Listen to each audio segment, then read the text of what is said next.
আসসালামু আলাইকুম রহমতুল্লাহ।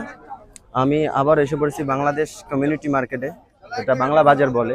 এখানে আমরা আজকে ফলের বিষয়ে একটু কথা বলবো। আমাদের বাংলাদেশি একজন প্রবাসী ভাই, তার দোকানে এসেছি, ফলের দোকান। আসসালামু আলাইকুম। ওয়ালাইকুম আসসালাম। কি অবস্থা ভাই, ভালো আছেন? জি ভাই, আলহামদুলিল্লাহ ভালো। আপনার নাম কি ভাই? আমার নাম মোহাম্মদ আলামিন মিয়া। আচ্ছা, আলহামদুলিল্লাহ। আপনি দুবাই শহরে কত বছর ধরে? আমি দুবাই শহরে প্রায় আছি ভাই, 2 বছর ধরে আছি। 2 বছর ধরে। আচ্ছা আচ্ছা। এই যে বাঙালি মার্কেটে একটা ফলের দোকান দিলেন, এটা কত দিন যাবত? প্রায় 9 মাস যাবত ফলের দোকান দিলাম। আলহামদুলিল্লাহ, 9 মাস যাবত। আচ্ছা, এখানে কি দোকান নিয়েছেন আপনি, কোনো অ্যাডভান্স দেওয়া লাগছে? না ভাই, একটা অ্যাডভান্স দেওয়া লাগে না। প্রথম যখন আমরা দোকান লইছি 1100 টাকা দেওয়া লাগছে। এরপরে পরে মাসে রেনু করা, মাস শুরুতে 1000 টাকা দেওয়া লাগে। আচ্ছা আচ্ছা আচ্ছা।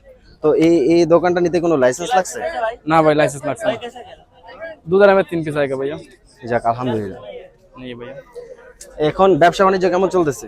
ভাই আলহামদুলিল্লাহ, ব্যবসা বাণিজ্য আছে মোটামুটি ভালো। আচ্ছা, আমি একটা জিনিস জানতে চাই, এমনি সুপার মার্কেট থেকে কি বাংলা কমিউনিটি মার্কেটে কি ফলের দাম কম না বেশি? অবশ্যই খোলার সবকিছুর দাম বেশি, কম আছে বর্তমানে। সুপার মার্কেটে এগুলো খোলা আপনার 9 টাকা কিলো, 8 টাকা কিলো, আমরা বেচতেছি 5 টাকা কিলো। কলাও তো মাশাআল্লাহ মোটামুটি ফ্রেশ। কলা দেখেন, কলা একদম ফ্রেশ কলা।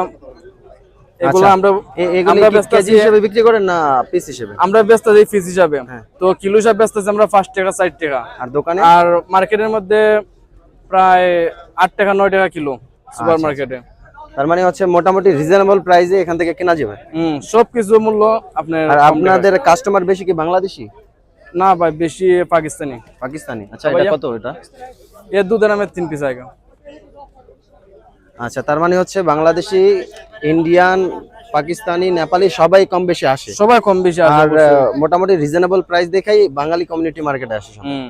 দেখ, আলহামদুলিল্লাহ ব্যবসা ভালো চলতেছে। ব্যবসা মোটামুটি আলহামদুলিল্লাহ ভালো চলতেছে। কোনো বাংলাদেশি প্রবাসী যদি চায় যে ব্যবসা করবে, সে কি করতে পারবে? অবশ্যই করতে পারবে। কোনো পুঁজি লাগবে আহামরি? না, তেমন কোনো পুঁজি লাগে না। শুধুমাত্র 1000 টাকা 1000 টাকা লাগবে। আর সংখ্যানুপাত 2000 দিরহাম যদি নেয়, তাইলে সেই ব্যবসাটা মোটামুটি করতে পারবে। আর এখানে ব্যবসা নিতে হলে 1 নাম্বার দুবাই লাগবে, আইডি কার্ড লাগবে। আইডি কার্ড লাগবে। দুবাই রেসিডেন্স লাগবে। দুবাই আইডি কার্ড ছাড়া শারজাহ, আজমান, আচ্ছা, মানে যে স্টেটে তিনি থাকে ওই স্টেটের আইডি লাগবে। মানে তার ভিসাটা ওই স্টেট হতে হবে, ওইখানেই এই বিজনেসটা করতে পারবে, ব্যবসাটা করতে পারবে, তাই না? আচ্ছা, ঠিক আছে। আমরা যা জানতে পারলাম যে কেউ যদি দুবাই প্রবাসী হন, মানে দুবাই স্টেটের হন, তাইলে হয় দুবাই কমিউনিটি এই বাংলা বাজারে ব্যবসা করতে পারবে। আশা করি সবাই বুঝতে পারছেন বিষয়টা। আসসালামু আলাইকুম।